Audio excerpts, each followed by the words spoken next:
You need cash. And so you think, I'm going to start an eBay store. That's a great idea.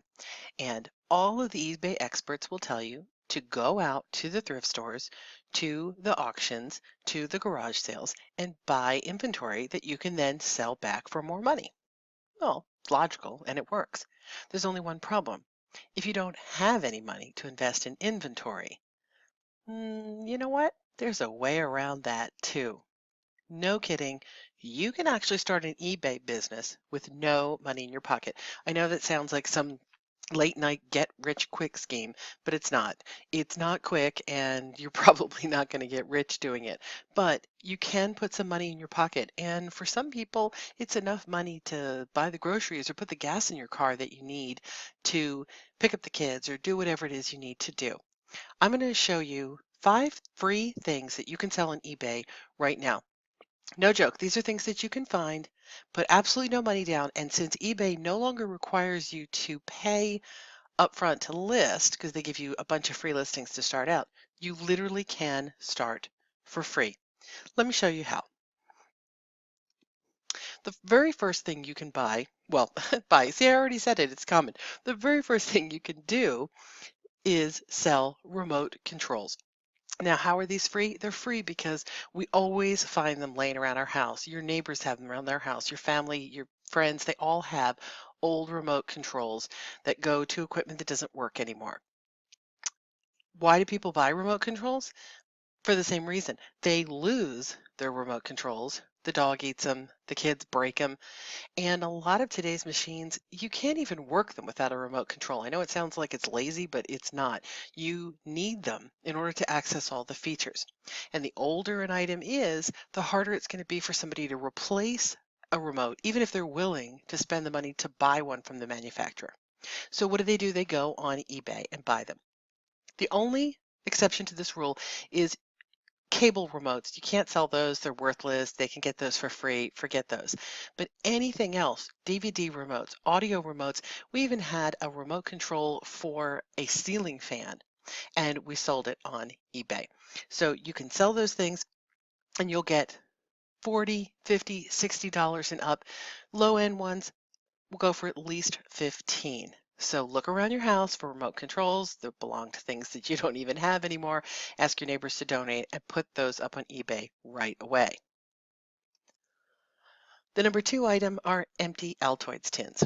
Now, I hear what you're going to say. These aren't technically free because you can't go to the store and scoop up Altoids, but it's kind of the same idea that we're going to talk about all through here. People buy Altoids to eat them and they throw away the cans. So if you work in an office or anywhere you work, what if you put a box out and ask people to throw in their candy tins when they were done with them? You could collect up quite a few of these and then sell them as a lot on eBay.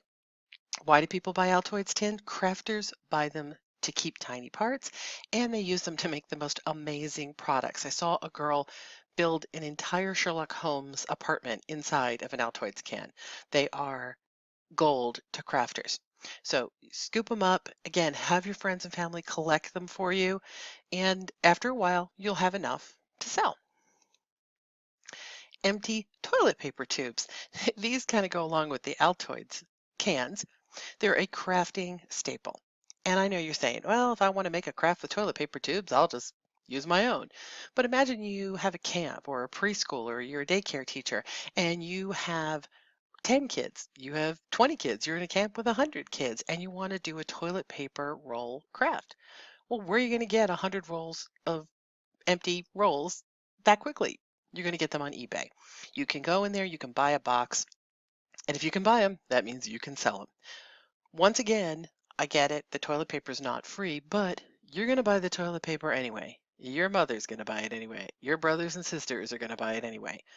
So instead of throwing out those tubes at the end, and those paper towel tubes, have them just collect them for you. Have it put a box in the bathroom, toss them in, and when the box is full, they drop them off at your house. You collect them up and you sell them for a nice little profit.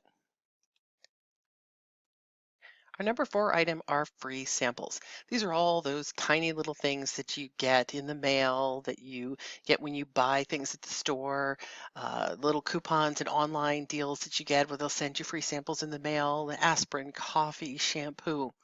Individually, these items really don't sell well on eBay, but if you collect them up and create little kits out of them, then people will buy them.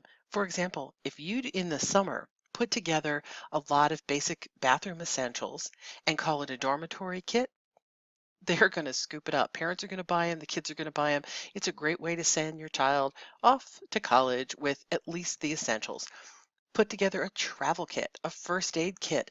Just group the items, or like, how about a sampler kit of just all kinds of crazy teas and coffees that you get free. Going to take a little bit of time to collect them, and you'll see that's a theme running all through here. But once you do, and once you get in the habit of doing it, you will be surprised by how many free samples you can find that you can then group together and resell. Now, our fifth item is, well, not really an item at all. You'll see. The fifth free thing you can sell on eBay is junk you found on the curb.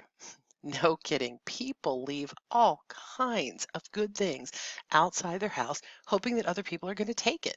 Sometimes they'll have a free sign on it. You know, a lot of times go to Craigslist, they have curb alerts.